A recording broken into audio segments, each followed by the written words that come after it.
ಲಕ್ಷ್ಮಣ್ ಸವದಿಯವರಿಗೆ ಸಚಿವ ಸ್ಥಾನ ನೀಡಲೇಬೇಕು, ಇಲ್ಲದೆ ಹೋದರೆ ಉಗ್ರ ಹೋರಾಟ. ಗಾಣಿಗ ಸಮಾಜದ ವ್ಯಕ್ತಿಗಳಿಗೆ ಪ್ರತಿ ಸಾರಿ ಕಾಂಗ್ರೆಸ್ ಪಕ್ಷ ಆಡಳಿತಕ್ಕೆ ಬಂದಾಗಲೂ ಗಾಣಿಗ ಸಮುದಾಯಕ್ಕೆ ಅನ್ಯಾಯ ಮಾಡುತ್ತಾ ಬಂದಿದೆ. ಲಕ್ಷ್ಮಣ್ ಸವದಿಯವರನ್ನು ನಿಮ್ಮ ಪಕ್ಷಕ್ಕೆ ಸೇರಿಸಿಕೊಳ್ಳುವ ಮುನ್ನ ಅವರಿಗೆ ಮಂತ್ರಿಗಿರಿ ನೀಡುತ್ತೇವೆ ಎಂದು ಭರವಸೆ ನೀಡಿ ಕರೆದುಕೊಂಡು ಅದನ್ನೇ ನಂಬಿ ಉತ್ತರ ಕರ್ನಾಟಕದಲ್ಲಿ 10 ರಿಂದ 15 ಸ್ಥಾನಗಳನ್ನು ಹೆಚ್ಚಿಗೆ ಗೆಲ್ಲಿಸಿ ಕೊಟ್ಟಂತ ವ್ಯಕ್ತಿಗೆ ನೀವು ಇನ್ನೂ ಸಚಿವ ಸ್ಥಾನ ನೀಡಿಲ್ಲ. ಈಗಲಾದರೂ ಎಚ್ಚೆತ್ತುಕೊಂಡು ಲಕ್ಷ್ಮಣ್ ಸವದಿಯವರಿಗೆ ಸಚಿವ ಸ್ಥಾನ ನೀಡಲೇಬೇಕು. ಇಲ್ಲದೆ ಹೋದರೆ ಮುಂಬರುವ ದಿನಗಳಲ್ಲಿ ಉಗ್ರ ಹೋರಾಟ ಮಾಡಲು ನಾವು ತೀರ್ಮಾನ ಮಾಡಿದ್ದು ಕಾಂಗ್ರೆಸ್ ಪಕ್ಷಕ್ಕೆ ತಕ್ಕ ಪಾಠ ಕಲಿಸಲಿದ್ದೇವೆ ಎಂದು ಬಸವರಾಜ ಬಿಂಗಿ ಆಕ್ರೋಶ ವ್ಯಕ್ತಪಡಿಸಿದರು. ಅವರು ನಗರದ ಪತ್ರಿಕಾ ಭವನದಲ್ಲಿ ಮಂಗಳವಾರ ನಡೆದ ಸುದ್ದಿಗೋಷ್ಠಿಯಲ್ಲಿ ಈ ಕುರಿತು ಮಾತನಾಡಿದರು. ಸುದ್ದಿಗೋಷ್ಠಿಯಲ್ಲಿ ದಶರಥ ಗಾಣಿಗೇರ, ಕೆಂಗಾರ ಸಜ್ಜನ, ಮುರುಘರಾಜೇಂದ್ರ ಬಡ್ನಿ ಮುಂತಾದವರು ಉಪಸ್ಥಿತರಿದ್ದರು. ಈಗ ಹೊಸದಾಗಿ 2ನೇ ಆವೃತ್ತಿ ಸರ್ಕಾರ ರಚನೆ ಆದಂಥ ಈ ಕಾಂಗ್ರೆಸ್ ಸರ್ಕಾರದಲ್ಲಿ ನಮ್ಮ ಗಾಣಿಗ ಸಮಾಜಕ್ಕೆ ಅನ್ಯಾಯ ಆಗಿದೆ. ಯಾಕಂದ್ರೆ ಸುಮಾರು 80 ವರ್ಷ ನಮ್ಮ ಸ್ವಾತಂತ್ರ್ಯ ಸಿಕ್ಕಿ 80 ವರ್ಷ ಆದರೂ ಯಾವ್ಯಾವ ಟೈಮ್ಗಳು ಕಾಂಗ್ರೆಸ್ ಸರ್ಕಾರ ಅಧಿಕಾರಕ್ಕೆ ಬಂದಿದ್ದೋ ಆ ಟೈಮ್ಗೆ ಒಮ್ಮೆ ನಮ್ಮ ಸಮಾಜದವರಿಗೆ ಪ್ರಾತಿನಿಧ್ಯ ಕೊಟ್ಟಿಲ್ಲ. ಯಾವ ಒಂದು ಅಧ್ಯಕ್ಷ ಮಾಡಿಲ್ಲ, ಯಾವ ಮಿನಿಸ್ಟ್ರ್ ಮಾಡಿಲ್ಲ, ಏನೂ ಮಾಡಿಲ್ಲ. ದೊಡ್ಡ ದೊಡ್ಡ ಮಹನೀಯರು ನಮ್ಮ ಸಮಾಜದವರು ಕಾಂಗ್ರೆಸ್ ಪಕ್ಷದಲ್ಲಿ MLA ಗಳಾಗಿ ಹೋಗ್ಯಾರ. ಈ ಪ್ರಸ್ತುತ ಸಮಯದಲ್ಲಿ ಕೂಡ ನಮ್ಮ ಶಿವಮೊಗ್ಗದ BK ಸಂಗಮೇಶ್ವರ್ ಇರ್ಬೋದು, ಆಮೇಲೆ ವೀರೇಂದ್ರ ಪಪ್ಪಿ ಇರ್ಬೋದು, ಅದೇ ರೀತಿ ನಮ್ಮ ಲಕ್ಷ್ಮಣ್ ಸವದಿಯವರು ಅವ್ರನ್ನ BJPಯಿಂದ ಕಾಂಗ್ರೆಸ್ಗೆ ಕರ್ಕೋಬೇಕಾದ್ರೆ ನಿಮಗೆ ಮಂತ್ರಿ ಸ್ಥಾನ ಕೊಡ್ತೀವಿ ಅಂತ ಒಂದು ಮಾತು ಕೊಟ್ಟು ತಮ್ಮ ಸರ್ಕಾರಕ್ಕೆ ಕರ್ಕೊಂಡು ಅವ್ರನ್ನ ಅತಿ ಹೆಚ್ಚು ಮತದಿಂದ ಆರಿಸಿ ಬಂದವರು. ಅವರು ರಾಜ್ಯದಲ್ಲಿ 2ನೇ ಅತಿ ಹೆಚ್ಚು ಮತದಿಂದ ಆರಿಸಿ ಬಂದವರು ಅಂದ್ರೆ ನಮ್ಮ ಲಕ್ಷ್ಮಣ್ ಸವದಿಯವರು. ಅವ್ರಿಗೆ ಕೂಡ ಇವತ್ತು 1ನೇ ಆವೃತ್ತಿ ಕೊಡಲಿಲ್ಲ, 2ನೇ ಆವೃತ್ತಿಯಲ್ಲೂ ಅವ್ರ ಹೆಸರು ಬಂದಿಲ್ಲ ಅಂದ್ರೆ ನಮ್ಗೆ ಭಾಳ ನೋವಾಗೈತಿ. ನಮ್ಮ ಸಮಾಜಕ್ಕೆ ಭಾಳ ಅನ್ಯಾಯ ಆಗತೈತಿ. ಈ ಅನ್ಯಾಯ ನಮ್ಗೆ ಸಹಿಸ್ಲಿಕ್ಕೆ ಆಗೋದಿಲ್ಲ. ದಯಮಾಡಿ ಆದಷ್ಟು ಬೇಗನೆ ಇವ ನಮ್ಮ ಸವದಿಯವರಿಗೆ ಒಂದು ಅನುಭವಿಕ ಇವರವರು ನಾಯಕರವರು, ರಾಜ್ಯದಲ್ಲಿ ಎಲ್ಲ ರೀತಿಯಲ್ಲಿ ಅನುಭವಿಕ ನಾಯಕರು, ಅವರಿಗೆ ಮಂತ್ರಿ ಸ್ಥಾನ ಕೊಟ್ಟು ಅವ್ರಿಗೆ ಗೌರವ ಕೊಡಬೇಕು. ಕೊಡದಿದ್ರೆ ಮುಂದೆ ಉಗ್ರ ಹೋರಾಟ ನಾವು ನಮ್ಮ ಸಮಾಜ ವತಿಯಿಂದ ಮಾಡ್ತೀವಿ ಅಂತೇಳಿ ಪತ್ರಿಕಾಗೋಷ್ಠಿ ಮುಖಾಂತರ ನಾನು ತಿಳಿಸಲು ಇಚ್ಛೆಪಡುತ್ತೇನೆ. ಕಳೆದ 10 ದಿವಸದಿಂದ ಕರ್ನಾಟಕದಲ್ಲಿ ಪ್ರಾರಂಭವಾಗಿದೆ. ಉಳಿದ 2 ವರ್ಷಗಳಲ್ಲಿ ಈ ಸರ್ಕಾರ ಕೆಲಸ ಮಾಡಬೇಕಾಗಿದೆ. ಅಖಿಲ ಭಾರತ ಗಾಣಿಗ ಸಂಘ ಕೇಂದ್ರ ಸಮಿತಿ ಹಾಗೂ ಗದಗ ಜಿಲ್ಲಾ ಗಾಣಿಗ ಸಂಘ ವತಿಯಿಂದ ಇಂದು ನಾವು ಪತ್ರಿಕಾಗೋಷ್ಠಿಯನ್ನು ಕರೆದಿದ್ದೇವೆ. ಇದೇ ರೀತಿ ಇಡೀ ಕರ್ನಾಟಕದ ಎಲ್ಲ ತಾಲೂಕು ಜಿಲ್ಲೆಗಳಲ್ಲಿ ಸಹಿತ ನಾವು ಪತ್ರಿಕಾಗೋಷ್ಠಿಯನ್ನು ಕರೆದು ನಮ್ಮ ಸಮಾಜಕ್ಕೆ ಏನು ಬೇಕಾಗಿದೆ ಅನ್ನುವಂಥದ್ದನ್ನು ನಾವು ಸ್ಪಷ್ಟಪಡಿಸಲು ಇಲ್ಲಿ ಬಂದಿದ್ದೇವೆ. ವಿಶೇಷವಾಗಿ ಅಥಣಿಯಿಂದ ಅತಿ ಹೆಚ್ಚು ಮಾರ್ಜಿನಿಂದ ಆರಿಸಿ ಬಂದಂಥ ಲಕ್ಷ್ಮಣ ಸವದಿಯವರು ಅನುಭವಿಗಳು. ಹಿಂದಿನ ಸರ್ಕಾರದಲ್ಲಿ ಸಾರಿಗೆ ಮಂತ್ರಿ ಹಾಗೂ ಸಹಕಾರಿ ಮಂತ್ರಿಗಳಾಗಿ, ಅಲ್ಲದೆ ಡೆಪ್ಯೂಟಿ CM ಆಗಿ ಒಳ್ಳೆಯ ಕೆಲಸವನ್ನು ಮಾಡಿ ಹೆಸರು ತಂದಂಥವರು, ಸರ್ಕಾರಕ್ಕೆ ಹೆಸರು ತಂದಂಥವರು ಲಕ್ಷ್ಮಣ ಸವದಿಯವರು. ಅವರು ಈ ಪಕ್ಷದಲ್ಲಿ ಕಳೆದ 3 ವರ್ಷದಿಂದ ತಮ್ಮ ಎಲ್ಲ ಅನುಭವವನ್ನು ಉಪಯೋಗ ಮಾಡಿ ಇಡೀ ಉತ್ತರ ಕರ್ನಾಟಕದ ಗಾಣಿಗ ಸಮಾಜವನ್ನು ಒಟ್ಟಿಗೆ ಕರ್ಕೊಂಡು ಬಂದು ಈ ಸರ್ಕಾರ ರಚಿಸಲಿಕ್ಕೆ ಮೂಲಭೂತ ಕಾರಣೀಭೂತರು ಲಕ್ಷ್ಮಣ ಸವದಿಯವರು. ಉತ್ತರ ಕರ್ನಾಟಕದಲ್ಲಿ 10 ರಿಂದ 15 ಶಾಸಕರು ಆರಿಸಿ ಬರಲಿಕ್ಕೆ ಮುಖ್ಯ ಕಾರಣ ಲಕ್ಷ್ಮಣ ಸವದಿಯವರು. ಅನುಭವಿ ಹೋರಾಟಗಾರರಾದಂಥ ಲಕ್ಷ್ಮಣ ಸವದಿಯವರಿಗೆ ಸರ್ಕಾರದಲ್ಲಿ ಮಂತ್ರಿ ಆಗಲಿಕ್ಕೆ ಸ್ಥಾನವನ್ನು ಕೊಡುವುದರಿಂದ ಸರ್ಕಾರಕ್ಕೆ ಲಾಭ ಇದೆ. ಒಳ್ಳೆಯ ಹೆಸರನ್ನು ಪಡೆಯುವುದರಿಂದ ಸರ್ಕಾರಕ್ಕೆ ಲಾಭ ಇದೆ. ಅವರು ಕಳೆದ 3 ವರ್ಷದಲ್ಲಿ ಒಳ್ಳೆಯ ಕೆಲಸವನ್ನು ಆ ಭಾಗದಲ್ಲಿ ಮಾಡ್ಕೊಂಡು ಬಂದಿದ್ದಾರೆ. ಅದಲ್ಲದೆ ಇಡೀ ಕರ್ನಾಟಕದಲ್ಲಿ ಗಾಣಿಗರ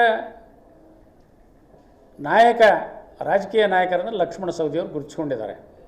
ಹುಟ್ಟು ಹೋರಾಟಗಾರರು ಹಾಗೂ ಯಾವುದೇ ಕಾರ್ಯವನ್ನು ಅವರು ಹಿಡಿದಿರ್ತಾರೆ ಆ ಕಾರ್ಯವನ್ನು ಪೂರ್ಣ ಆಗದೆ ಬಿಡುವಂಥ ವ್ಯಕ್ತಿ ಲಕ್ಷ್ಮಣ ಸವದಿಯವರು. ಅನುಭವಿಗಳು. ಅಂಥವರು ಸರ್ಕಾರದಲ್ಲಿ ಮಂತ್ರಿ ಆಗಬೇಕು ಅನ್ನೋದು ನಮ್ಮೆಲ್ಲರ ಆಸೆ ಇದೆ. ಇದನ್ನೇ ನಾವು ಸರ್ಕಾರಕ್ಕೆ ಒತ್ತಾಯ ಮಾಡ್ತಾಯಿದ್ದೇವೆ. 2023ರಲ್ಲಿ ಅವರು ಬೇರೆ ಪಕ್ಷದಿಂದ BJPಯಿಂದ ಕಾಂಗ್ರೆಸ್ ಬಂದಾಗ ಅವರಿಗೊಂದು ವಾಗ್ದಾನವನ್ನು ಮಾಡಿ ಕರ್ಕೊಂಡು ಬಂದಿದ್ದಾರೆ.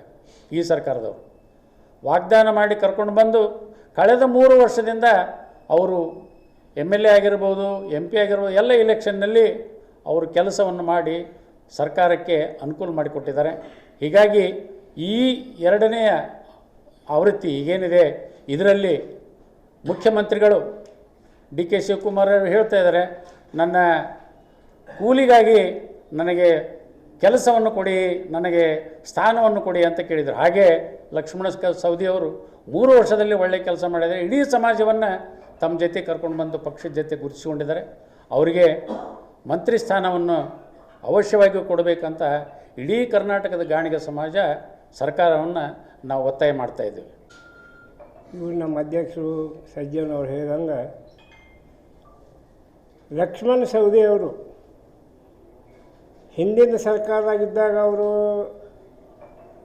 2009ರ ಸಹಕಾರ ಮಿನಿಸ್ಟರ್ ಆದರು. ಮುಂದೆ ಯಡಿಯೂರಪ್ಪನವರು ಮುಖ್ಯಮಂತ್ರಿ ಇದ್ದರು. ಅವಾಗೂ ಮತ್ತು ಉಪಮುಖ್ಯಮಂತ್ರಿ ಆದರು.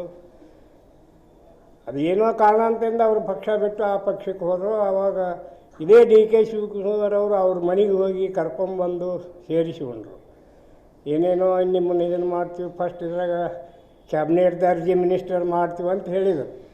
ಆದರೆ ಇವತ್ತಿಗೂ ಸಫಲ ಆಗಿಲ್ಲ. ಆದರೆ ನಮ್ಮ ಸಮಾಜ ಈ ಭಾಗದ ಉತ್ತರ ಕರ್ನಾಟಕದ ಅವರ ಒಂದು ನಮ್ಮ ನಾಯಕತ್ವದ ಗಾಣಿಗೆಯರ ಸಮಾಜ ಈ ಭಾಗದ ಎಲ್ಲ ಕಡೆ ನಡೀತೈತಿ.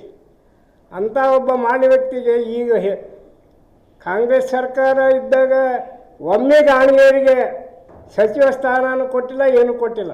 ಆದರೆ ಬಿ ಜೆ ಪಿಯಾಗ 3 ಸಲ ಇವ್ರು ಆಗ್ಯಾರ. ಅಂಥವರಿಗೆ ಏನೇನೋ ಸುಳ್ಳು ಹೇಳಿ ಕರ್ಕೊಂಡ್ಬಂದು ಇವತ್ತಿಗೂ ಅವರು ಮೊನ್ನೆ 13 ಮಂದಿ ಏನೋ ಮಾಡಿದರು. ಮತ್ತಿನ್ನು ಮುಂದಿನ ಒಂದೇನೋ 1 ವಾರದಾಗ ಇನ್ನೂ ಮಾಡ್ತಾರಂತಾರೆ. ಈಗ ಅವ್ರಿಗೆ ಮೊದಲೇ ಇದ್ರಾಗ ಅವ್ರಿಗೆ ಕೊಡಬೇಕಾಗಿತ್ತು, ಕೊಟ್ಟಿಲ್ಲ. ಅನ್ಯಾಯ ಆಗೈತಿ, ಸಮಾಜಕ್ಕೂ ಅನ್ಯಾಯ ಆಗೈತಿ. ಅವ್ರೊಬ್ಬರಿಗೆ ಅನ್ಯಾಯ ಇಲ್ಲ, ಗಾಣಿಗೆ ಸಮಾಜಕ್ಕೆ ಅನ್ಯಾಯ ಆಗೈತಿ. ಅದಕ್ಕೆ ಈಗ ಮುಂಬರುವಂಥ 2ನೇ ಇದರೊಳಗೆ ಅವರಿಗೆ ಕ್ಯಾಬಿನೆಟ್ ದರ್ಜೆಯ ಸಚಿವ ಸ್ಥಾನವನ್ನು ಲಕ್ಷ್ಮಣ ಸವದಿಯವರಿಗೆ ಕೊಟ್ಟೇ ತೀರಬೇಕು. ಈ ಸರ್ಕಾರ ಕೊಡಲಿಲ್ಲ ಅಂದರೆ ನಾವು ರಾಜ್ಯಾದ್ಯಂತ ಗಾಣಿಗೆಯರ ಸಂಘ ಎಲ್ಲರೂ ಒಗ್ಗೂಡಿ ರಾಜ್ಯ ಸಂಘ, ಹುಬ್ಬಳ್ಳಿ ಸಂಘ, ಗದಗ ಸಂಘ, ಜಿಲ್ಲಾ ಸಂಘ ಎಲ್ಲರೂ ಕೂಡಿ ಹೋರಾಡ್ತೀವಿ. ಕೊಟ್ಟೇ ಕೊಡಬೇಕಂತೇಳಿ ನಾನು ಈ ವೇದಿಕೆ ಮುಖಾಂತರ ಸರ್ಕಾರಕ್ಕೆ, ಮುಖ್ಯಮಂತ್ರಿಗಳಿಗೆ ಒತ್ತಾಯ ಮಾಡಿ ಲಕ್ಷ್ಮಣ ಸವದಿಯವರು ನಮ್ಮ ಗಾಣಿಗೆಯರ ಉತ್ತರ ನಾಯಕರು, ಅವ್ರಿಗೆ ಸ್ಥಾನ ಸಿಗಲೇಬೇಕಂತೇಳಿ ನಾನು ಹೇಳಿ ನನ್ನ 2 ಮಾತು ಮುಗಿಸ್ತೀನಿ. ಇವತ್ತು ನಮ್ಮ ಸಮಾಜಕ್ಕೆ ಭಾಳ ಅನ್ಯಾಯ ಆಕ್ಕೊಂತ ಬಂದೆ. ಸುಮಾರು ಸ್ವತಂತ್ರ ಸಿಕ್ಕ ಮ್ಯಾಗ ಇವತ್ತು ಅನೇಕ MLAಗಳು ಕಾಂಗ್ರೆಸ್ ಪಕ್ಷದಾಗ ಆಗ್ಯಾರ. 80 ವರ್ಷ ಆದರೂ ಇವತ್ತು ಕಾಂಗ್ರೆಸ್ ಪಕ್ಷದಾಗ ಒಬ್ಬರೂ ಮಿನಿಸ್ಟ್ರ್ ಆಗಿಲ್ಲ. ಇವತ್ತು ನಾವು ಲಕ್ಷ್ಮಣ ಸವದಿ ಅವರಾಗಲಿ, ಇವರಿಗೆ ಯಾರೋ ಈರಣ್ಣ ಪಪ್ಪಿ ಅವರಿಗಾಗಲಿ, ಸಂಗಮೇಶ್ ಅವರಿಗೆ ಯಾಕೆ ನಮ್ಮ ಸಮಾಜ ಹಿಂದುಳಿದೈತಿ? ಇವತ್ತು ನಾವು ಕಾಂಗ್ರೆಸ್ನವ್ರು ಏನು ಹೇಳ್ತೀವಿ ಅಂದ್ರೆ ಜಾತ್ಯತೀತ ಪಕ್ಷ ಅಂತ ಹೇಳ್ತೀವಿ. ಮತ್ತು ಜಾತ್ಯತೀತ ಪಕ್ಷ ಅಂದರೆ ಇಂಥವ್ರು ನಮ್ಮ ಒಂದು ಸಮಾಜ, ಗಾಣಿಗ ಸಮಾಜ ತುಳಿತಕ್ಕೆ ಒಳಗಾಗೈತಿಲ್ಲ. ಇವತ್ತು ಏನೋ ಸನ್ಮಾನ್ಯ ಲಕ್ಷ್ಮಣ ಸವದಿ ಅವರಿಗಾಗಲಿ, ಡಿ ಕೆ ಸಂಗಮೇಶ್ ಅವ್ರು ಒಟ್ಟು ರಾಜ್ಯದಲ್ಲಿ ಇಬ್ಬರಿಗೆ ಸಚಿವ ಸ್ಥಾನ ಕೊಡಬೇಕು. ಹಿಂದೆ ದಿವಂಗತ ರಾಜೀವ್ ಗಾಂಧಿ ಅವರು ಆಗಿನ ಕಾಲದಾಗ ಇವತ್ತೇನು ರಾಮಕೃಷ್ಣ ಹೆಗಡೆ ಅವ್ರನ್ನ ಒಗಿಬೇಕಾದ್ರೆ ಯಾರು ಅಂತ ಸೂಚನೆ ಮಾಡಿದಾಗ ಗಾಣಿಗ ಸಮಾಜವನ್ನು ಗುರುತಿಸಿದ್ರು. ಅವತ್ತು ಏನು ಹೆಗಡೆ ಅವ್ರನ್ನ ಒಗಿಬೇಕಾದ್ರೆ ಗಾಣಿಗ ಸಮಾಜ ಅವತ್ತು ಹೆಗಡೆ ಅವ್ರನ್ನ ಸೋಲಿಸಿದ ಕೀರ್ತಿ ಯಾರಿಗೈತಂತ ಆ ಗಾಣಿಗರ ಸಮಾಜಕ್ಕೆ ಐತಿ. ಅಂಥ ಒಂದು ದಿಶೆಯಲ್ಲಿ ನಮ್ಮ ಸಮಾಜದ ಲಕ್ಷ್ಮಣ ಸವದಿ ಅವರು ಒಂದು ಸಮಾಜದ ಒಂದು ಕಣ್ಣು.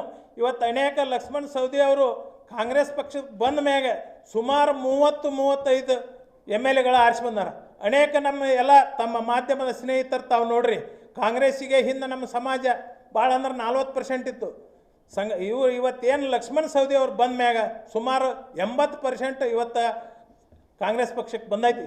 ಅಂಥ ಒಬ್ಬ ನಾಯಕಿಗೆ ತಾವು ರಾಜ್ಯದಲ್ಲಿ ಇವತ್ತು ಸನ್ಮಾನ್ಯ ಡಿ ಕೆ ಶಿವಕುಮಾರ್ ಸಾಹೇಬರಾಗಲಿ, ಸನ್ಮಾನ್ಯ ಸಿದ್ದರಾಮಯ್ಯ ಸಾಹೇಬ್ ಇವರಿಬ್ಬರು ಒಕ್ಕೂಡಿ ಇವತ್ತು ಲಕ್ಷ್ಮೀ ಹೆಬ್ಬಾಳ್ಕರ್ ಅವ್ರನ್ನ ಸನ್ಮಾನ್ಯ ಲಕ್ಷ್ಮಣ ಸವದಿ ಅವರಿಗೆ ಅವಾಗ ಕರೆಸಿ ವಿಶೇಷ ಹೆಲಿಕಾಪ್ಟರ್ ಕೊಟ್ಟು ನಿಮಗೆ ಸ್ಥಾನಮಾನಗಳನ್ನು ಕೊಡ್ತೇವೆ, ನಿಮಗೆ ಏನು ನೀವು ಕೇಳ್ತೀರಿ ಅಂತ ಕೊಟ್ಟಂಥ ಆಶ್ವಾಸನೆ ಐತಿ. ಇವತ್ತೇನು ನಾವು ಏನು ಕೇಳೋದಿಲ್ಲ, ಸಮಾಜಕ್ಕೆ ದೊಡ್ಡ ಅನ್ಯಾಯ ಆಗೈತಿ. ಸುಮಾರು 40 ಲಕ್ಷದಿಂದ 45 ಲಕ್ಷ ನಮ್ಮ ಸಮಾಜ ಗಾಣಿಗ ಸಮಾಜ ಐತಿ. ಅಂಥ ಒಂದು ಸಮಾಜಕ್ಕೆ ಅನ್ಯಾಯ ಆದ್ರೆ ನಾವು ಈಗೇನು ಇವತ್ತು ಶಾಂತಿಯುತ ಹೇಳಿವಿ, ಇನ್ನು ಉಗ್ರ ಪ್ರತಿಭಟನೆ ಮಾಡಬೇಕಾಗಿತ್ತು ಮುಂದಿನ ಕಾಲದಲ್ಲಿ. ಅದಕ್ಕೆ ಸನ್ಮಾನ್ಯ ಈ ರಾಜ್ಯದ ಮುಖ್ಯಮಂತ್ರಿಗಳ ಸನ್ಮಾನ್ಯ ಸಿದ್ದರಾಮಯ್ಯ ಇವತ್ತು ಡಿ ಕೆ ಶಿವಕುಮಾರ್ ಸಾಹೇಬ್ರಿಗಾಗಲಿ, ಸನ್ಮಾನ್ಯ ಸಿದ್ದರಾಮಯ್ಯ ಸಾಹೇಬ್ರ ನಮ್ಮ ಪಕ್ಷದ ಅಧ್ಯಕ್ಷರಾದಂಥ ವಿ ಕೆ ಹರಿಪ್ರಸಾದ್ ನಾವೇನಂತ ಇವತ್ತು AICC ಅಧ್ಯಕ್ಷರಿಗೆ ಮಲ್ಲಿಕಾರ್ಜುನ ಖರ್ಗೆ ಸಾಹೇಬ್ರಿಗೆ ಹೇಳ್ಬೇಕು, ಇವತ್ತು ನಮ್ಮ ಸಮಾಜಕ್ಕೆ ಹಿಂದಿಂದ ಅನ್ಯಾಯ ಹಾಕೊಂಡ್ ಬಂದೈತಿ.